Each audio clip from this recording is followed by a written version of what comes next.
In this video, we are going out to the real world to find some differential equations.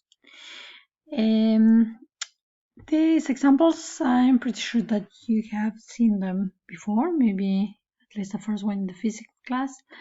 And what I'm talking is about the law of cooling of Newton's. This is example number 1, Newton's law of cooling.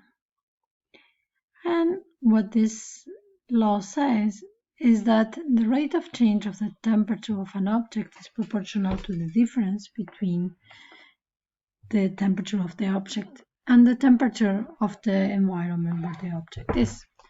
So that applies, for instance, to what's happening to a cup of coffee that is cooling down in a room at normal temperature.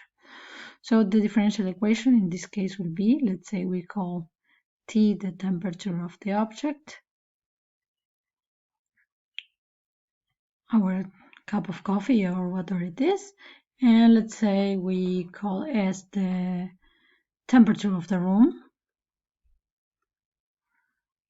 So the rate of change of the temperature of the object is proportional, so we have a constant proportionality K, to the difference between the temperature of the object and the temperature of the room.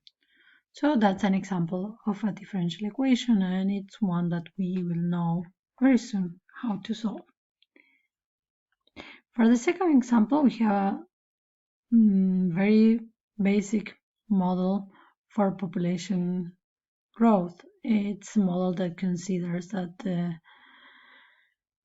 birth and death rates are not variable. So we say that the population growth rate is proportional to the size of the population.